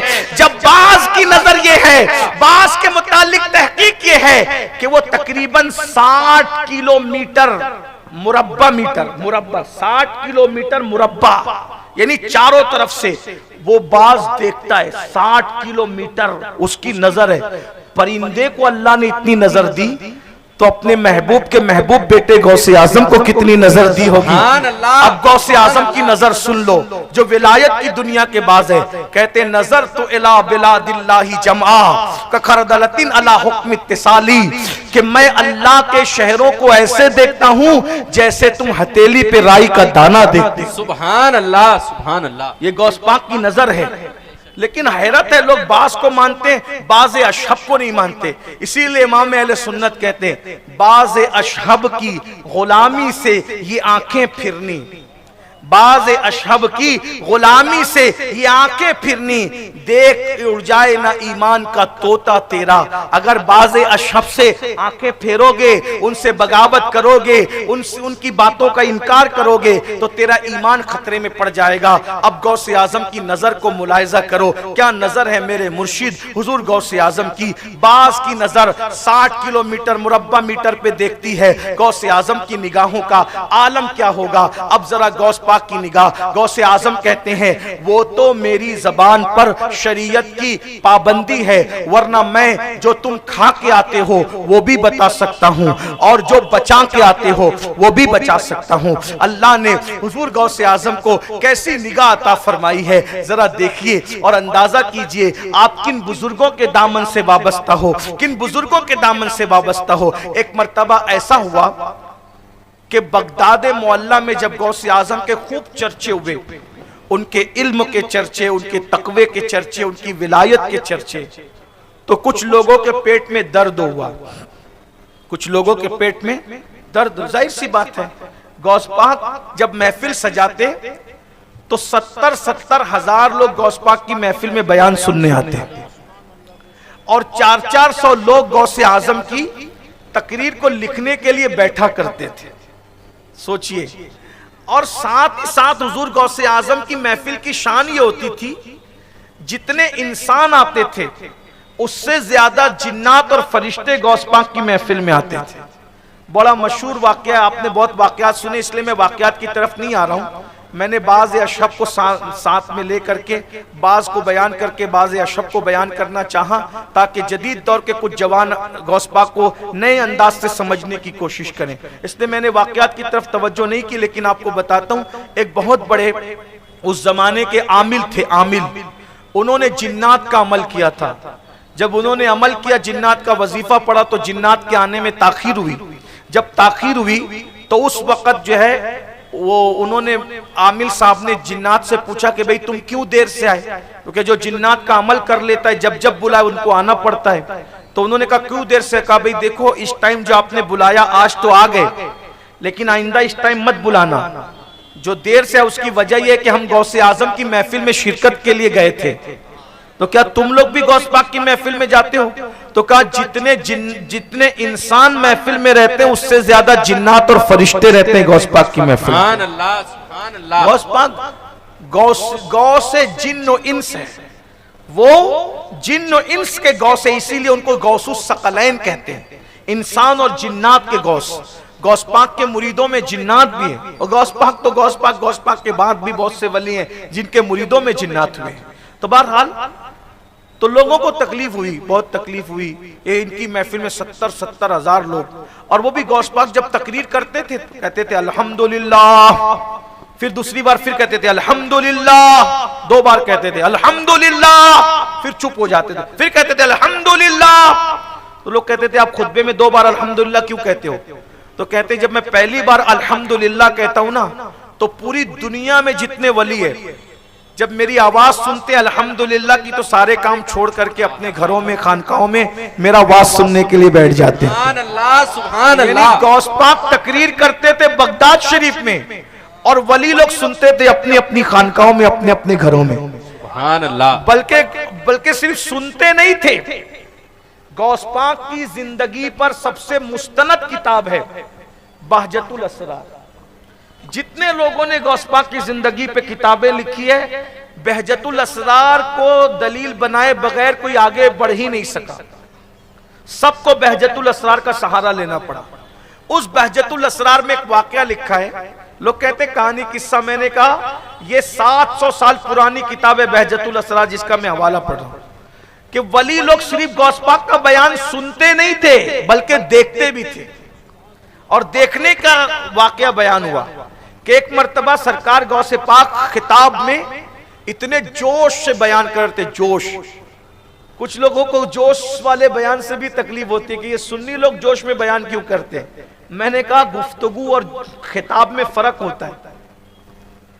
खिताब में जोश होना चाहिए, ये बुजुर्गों की सुन्नत है।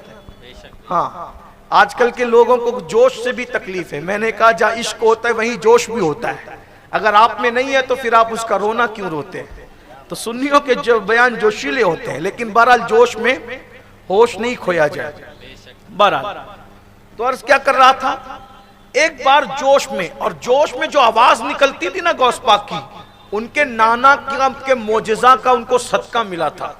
70,000 का मजमा होता था, पहला बंदा जो सुनता था आखिरी बंदा भी वही सुनता था।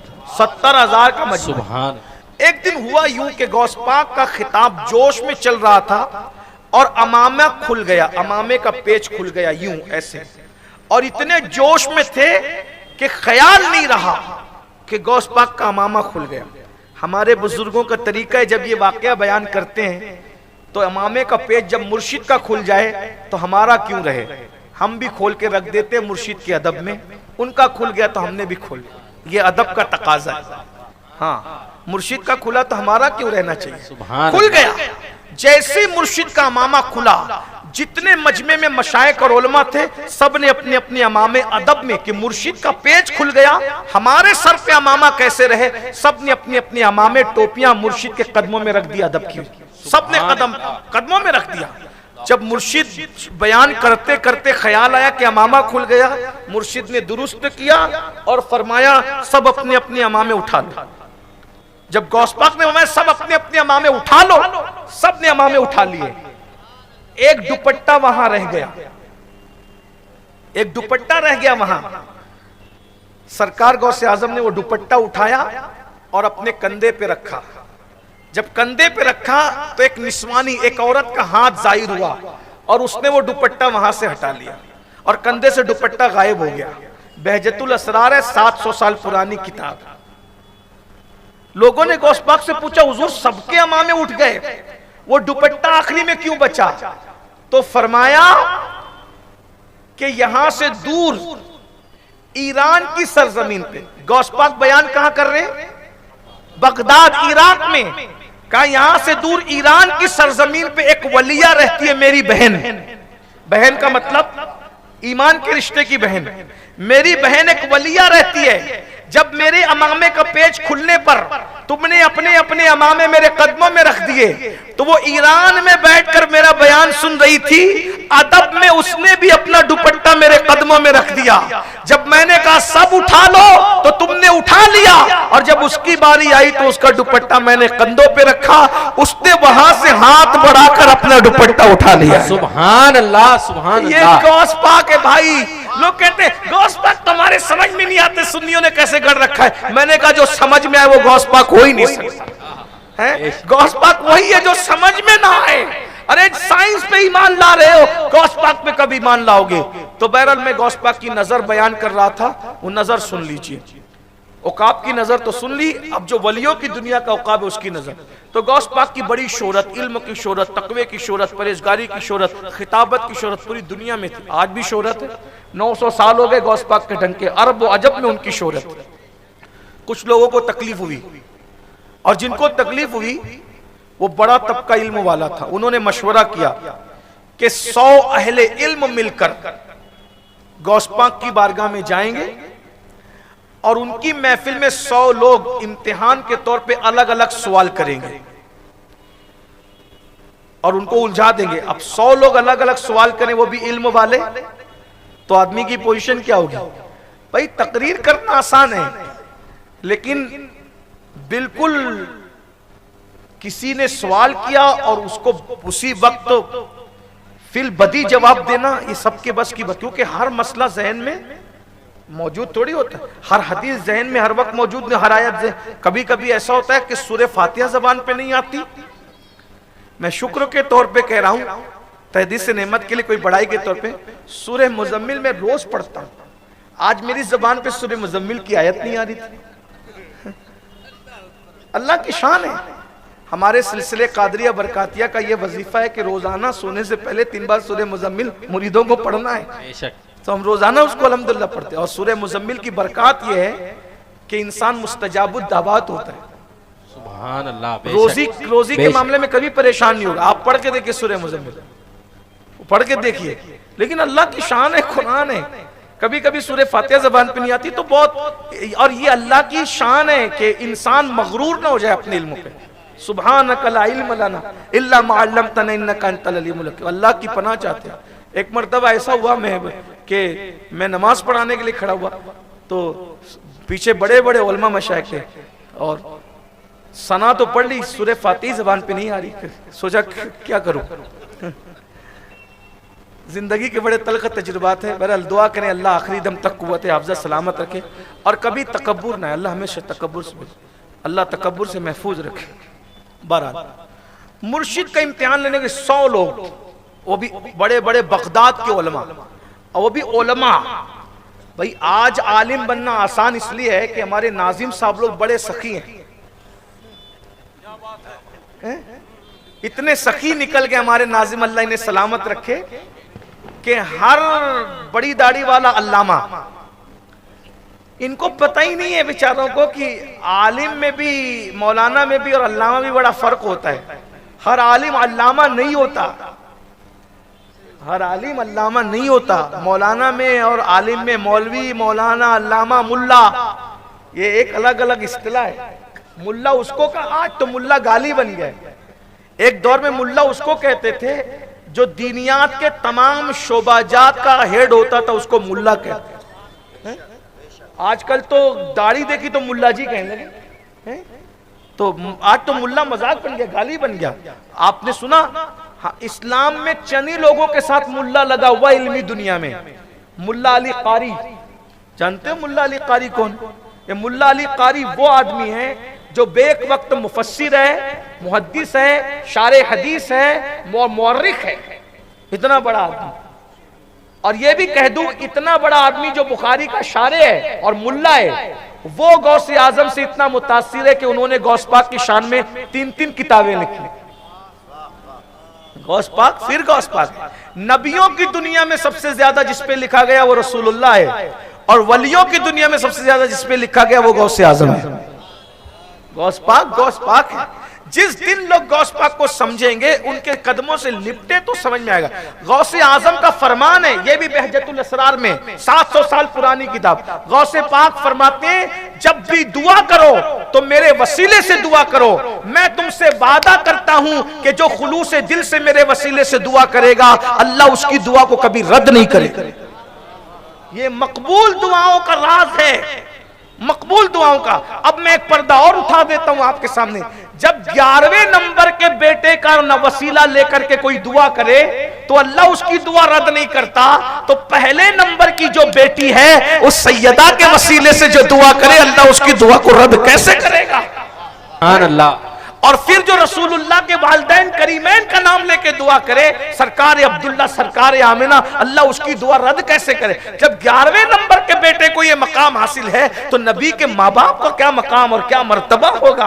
वो नबी के वालिदैन करीमैन है, माँ बाप होने के एतबार से उनका कोई सानी नहीं है, उनका कोई मद्दे मुकाबिल नहीं है। अरे जिसने रसूलुल्लाह को 9 महीने तक अपने पेट में रखा। मैं यहां पर बस इतना कह के आगे बढ़ना चाहता हूं, नबी के माँ बाप का वसीला देकर दुआ करो, फिर देखो तुम्हारी दुआ की शान क्या होती है। बस 2 जुमले में बात पूरी करने लगा हूं, फिर आगे बढ़कर बात खत्म करता हूं।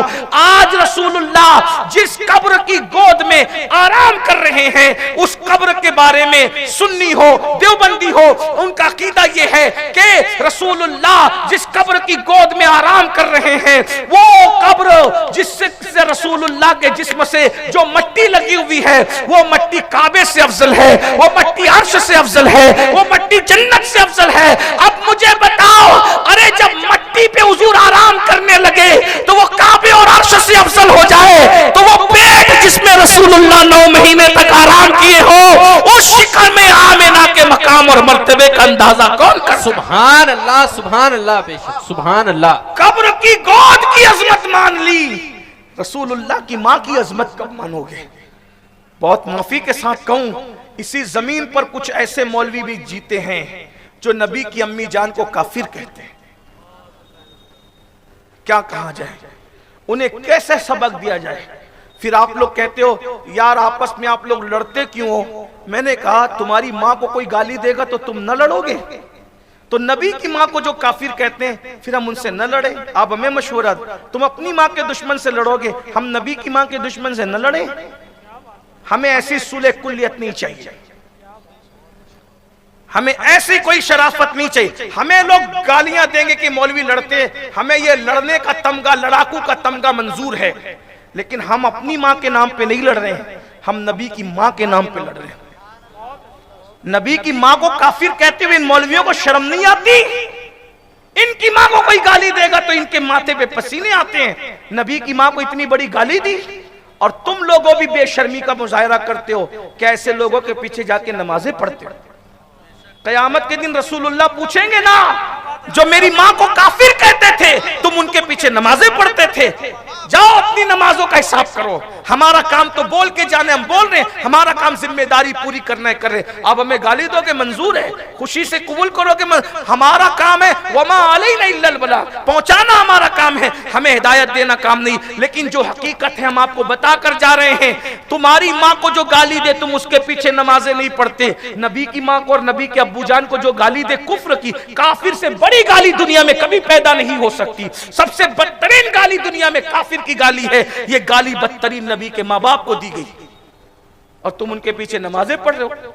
तुम ऐसे लोगों की नमाजें जनाजा पढ़ रहे हो, ऐसे लोगों से रिश्तेदारियां कर रहे हो। तुम जानो, तुम्हारा काम जानो, हमारा ये काम था हम बता दें। इसीलिए बरेली के कलंदर ने कहा दुश्मन अहमद पे शिद्दत कीजिए, मुल्हिदों की क्या मुरव्वत कीजिए, गैज़ में जल जाए बेदीनों के दिल, या रसूल अल्लाह की कसरत कीजिए। शिर्क ठहरे जिसमें ताज़ीम हबीब, उस बुरे मजहब पे लानत कीजिए चर्चा उन्हीं का सुबह शाम, जाने काफिर पर क़यामत कीजिए। मैं ये नहीं कह रहा कि झगड़ा करो, मैं ये नहीं कह रहा मारपीट करो, मैं ये नहीं कह रहा गालम गलोच करो, नहीं, मैं सिर्फ इतना कह रहा हूं, जो नबी के माँ बाप को काफिर कहने वाला मसलक है उनसे दूर रहो, उनको अपने से दूर रखो। वो तुम्हारी महफिल में आए, उनके लिए ताजीम ना करो, क्योंकि जो नबी के माँ बाप की ताजीम नहीं जानते, हम उनकी ताजीम नहीं जानते।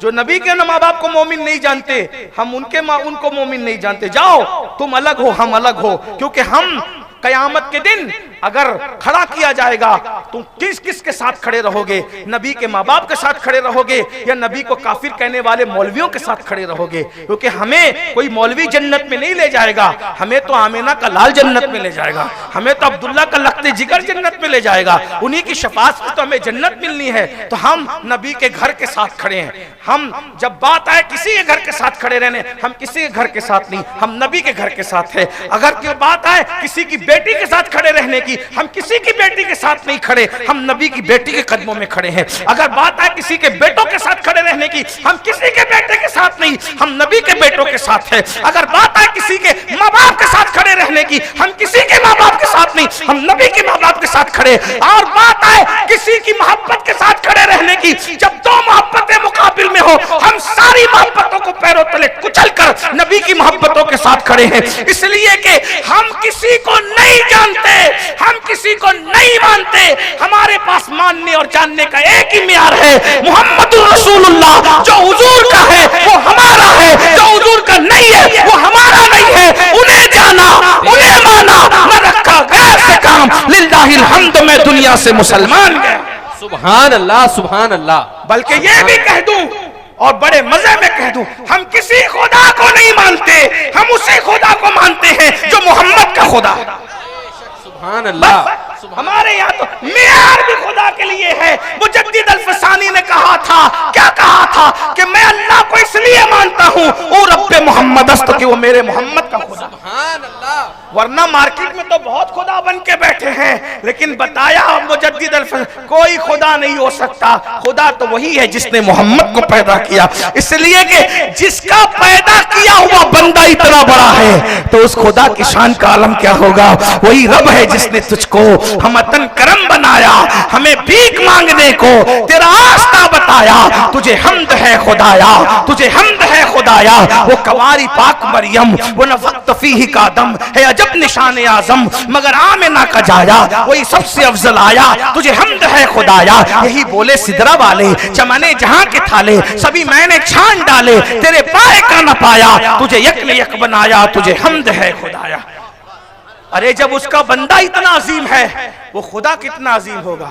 इसीलिए हम पत्थरों को दिल नहीं देते, क्योंकि पत्थर जिसके हाथ में आके कलमा पढ़ते हो, जब उनके हाथ का ये आलम है, सुभान अल्लाह। बहुत एक शेर याद आ गया इमाम का, है लबे ईसा से जा बख्शी निराली हाथ में। अगर हिंदी जानने वाले भी शेर समझते हैं तो मैं कुछ कोशिश कर रहा हूँ। टाइम तो मेरा खत्म हो गया है कि मुझे वक्त पे पहुंचना होगा। मैं ज्यादा अगर बुकराती अब शुरू करूं तो फिर मेरी फ्लाइट छूटती है, इसलिए मैंने कुछ नहीं करना। सुन लीजिए, है लबे ईसा से जा बख्शी निराली हाथ में, संग रेजे पाते हैं शीरी मकाली हाथ में। इमाम कहते हैं कि हजरत ईसा के होठों में जो ताकत थी, उससे ज्यादा ताकत मेरे नबी के हाथ में। कहां होठे ईसा, कहां लबे ईसा, और कहां दस्ते मुस्तफा।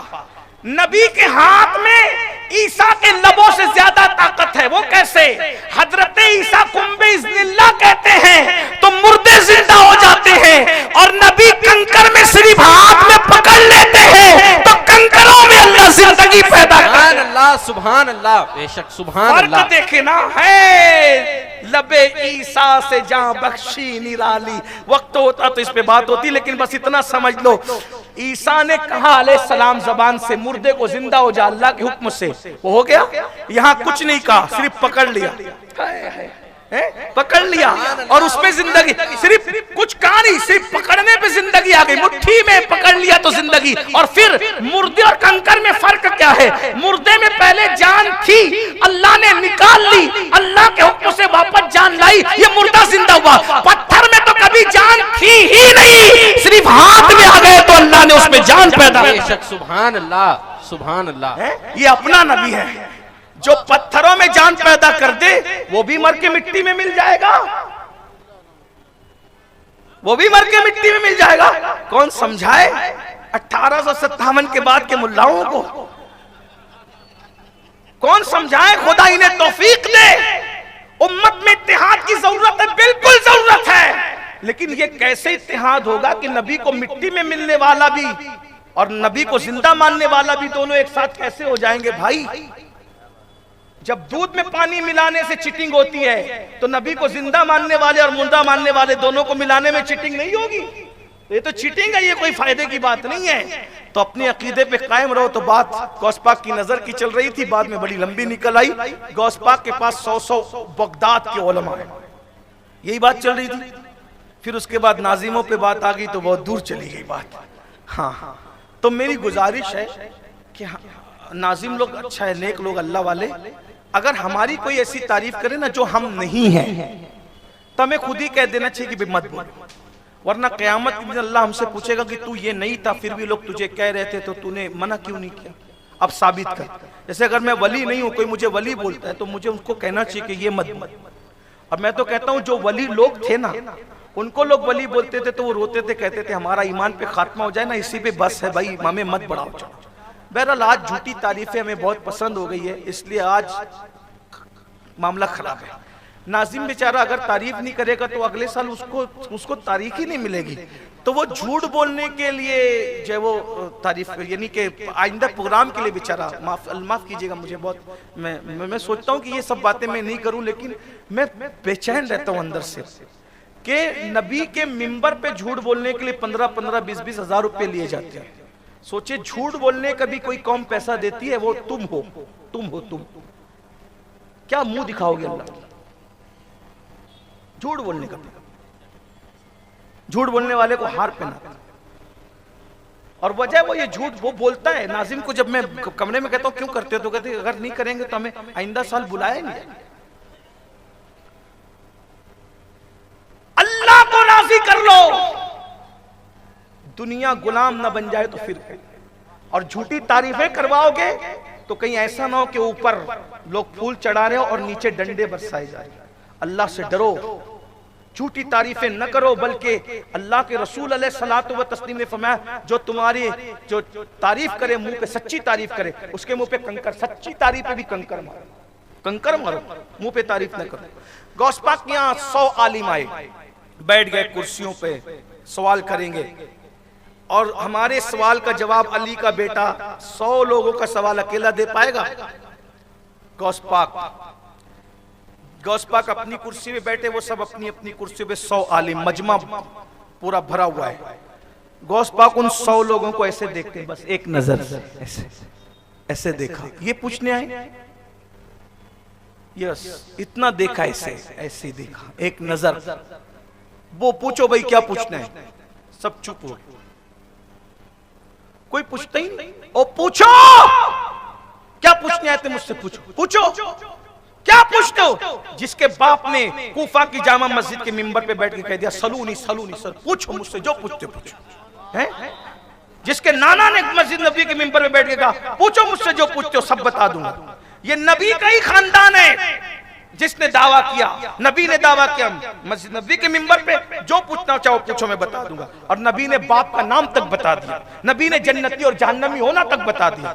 और कूफा की जामा मस्जिद के मिंबर पे जब मेरे मौला ने कहा, सैयदों के बाप ने क्या कहा, पूछो जो पूछते हो, क्या पूछते हो, सब बता दिया। फिर उसके बाद अब किसी ने ये दावा नहीं किया, ये दावा गौस पाक ने, पूछो चलो पूछो क्या पूछते हो। 100 लोग तैयारी करके आए थे, ये पूछेंगे, अब्दुल कादिर जिलानी को उलझा देंगे, कुछ नहीं बताया। अब गौस पाक मुस्कुराते हैं। मैं बताऊं क्या पूछना चाहते थे? तुम तो जवाब के बारे में सोच रहे थे ना कि अली का बेटा दे पाएगा कि नहीं दे पाएगा। तुम सवाल नहीं कर रहे हो तो तुम्हारा सवाल ए फुला, ये तेरा सवाल, ये उसका जवाब, ये तेरा सवाल, ये उसका जवाब, ये तेरा सवाल, ये उसका, 100 के 100 सबके सवाल भी पढ़े, उसके जवाब भी पढ़े। जाओ आप, आइंदा ऐसी गुस्ताखी नहीं करना, चलो जाओ। सब चले गए तो उनके मानने वालों ने कहा, बहुत डींगे मारते थे सरकार कि जाके अब्दुल कादिर जिलानी को लाजवाब कर देंगे, लाजवाब कर देंगे। मुंह तो नहीं खुला, क्या मुंह खुलता। उन्होंने एक नजर हमको देखा तो जितना पढ़े थे पूरी जिंदगी का भूल गए, हमें कुछ याद ही नहीं रहा, कुछ याद नहीं रहा। और उसके बाद फिर उन्होंने हमारे सवाल भी बताए, जवाब भी बताए, तब हमें पता चला कि हम ये पूछने आए थे। अच्छा ये पूछने आए थे, हम ये पूछने आए थे। और उसके बाद जब जवाब दे दिया तो उन्होंने मुस्कुरा के हमें देखा, तो जितना भूल गए थे उसके बाद फिर सारी जिंदगी का पड़ा हुआ नजर से हमें अता फरमा दिया। इसे गौसे आजम कहते हैं। जब शान गौसियत ये है तो शान हुसैन क्या होगी, शान हुसैन ये है तो शान हसन क्या होगी, शान अली ये है तो शान हसन ये है तो शान अली क्या होगी। अब मेरे इमाम के मिसरों पर बात खत्म कर दूं, इसीलिए मेरे इमाम शान गौस पाक बयान करते हुए शान अली ये मुर्तजा समझाते हैं, जो मनकबत मुझे बहुत पसंद है, कि कहते हैं तेरा जर्रा महे कामिल है या गौस, तेरा जर्रा महे कामिल है या गौस। जर्रा कहते हैं, जर्रा जर्रा समझते हैं, तेरा जर्रा महे कामिल है या ऐ गौस पाक, जो तुम्हारी कदमों से जर्रा लगता है ना वो भी 14वीं रात का चांद है। ये तेरा जर्रा महे कामिल है या गौस, तेरा कतरा यमे साइल है या गौस। आपका जो कतरा है ना वो समुंदर को भीग देने वाला है, तेरा कतरा यमे साइल है या गौस। कहते हैं कोई सालिक हो या वासिल है या गौस। सालिक कहते हैं विलायत के रास्ते पे चलने वाले को, वासिल कहते हैं वली बन जाने वाले को। इमाम अहमद रजा कहते हैं कोई सालिक हो या वासिल है या गौस, वो कुछ भी है तेरा साइल है या गौस। तू अपने वक्त का सिद्दीक अकबर, तू अपने वक्त का सिद्दीक अकबर, गनियो हैदरो आदिल है या गौस। हजारों ताबई से तू फजूतर, ये तबका मुजमलन फाजिल है या गौस। उलूहियत ही एक अहमद ने न पाई, नबुव्वत ही से तू आतिल है या गौस। और वो क्या जानेगा फजले मुर्तजा को, वो क्या जानेगा फजले मुर्तजा को, जो तेरे फजल का जाहिल है या गौस। और कहा तूने कि जो मांगो मिलेगा, कहा तूने कि जो मांगो मिलेगा, रजा तुझसे तेरा साइल है या गौस, रजा तुझसे तेरा साइल है या गौस। अल्लाह हम सबको हुजूर गौसे आजम के सिलसिले में वाबस्ता रखे, उनके दामन से वाबस्ता रखे, उनकी मोहब्बत अल्लाह हमारी नस्लों को अता फरमाए। घर में अगर बरकत चाहते हो, रोजी में फरावानी चाहते हो, उसका नुस्खा बताकर अब बात खत्म करने लगा हूं। लोग शिकायत करते बरकत बरकत बरकत। नंबर 1 नमाज की पाबंदी करो। नंबर 2 रोजाना 100 बार इस्तिग़फ़ार पढ़ो। नंबर 3 रोजाना 313 मरतबा सल्लल्लाहु अलैहि वसल्लम, ये दुरूद मुख्तसर है, मुख्तसर दुरूद पढ़ो 313 बार। नंबर 4 हर महीने की 11 तारीख को सरकार गौस पाक के नाम की फातिहा दिलाओ। अल्लाह ने जो तुम्हें तौफीक दी है, अगर घर में दौलत ना उबल पड़े तो फिर मुझे पकड़ लीजिएगा। शर्त है नमाज 5 वक्त की, इस्तिग़फ़ार 100 मरतबा, जो इस्तिग़फ़ार याद है, अस्तग़फ़िरुल्लाह अस्तग़फ़िरुल्लाह ये भी करो तो चलेगा। अस्तग़फ़िरुल्लाह रब्बी मिन कुल्लि ज़म्बि व अतूबु इलैहि, ये पढ़ो जो पढ़ना चाहो। देखो सुन्नी हमारी कौम क्या है पता है, वो कुछ करना नहीं चाहते। पीर साहब सब आप करो, हजरत साहब सब आप करो, नईम साहब सब आप करो, सैयद साहब सब आप करो, हमने कुछ नहीं करना। भाई तुमको कुछ करना पड़ेगा।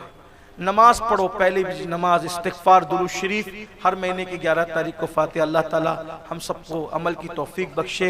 मोहब्बतें आपकी दौरान गुफ्तगू कोई गलती हो तो अल्लाह माफ़ कर दे।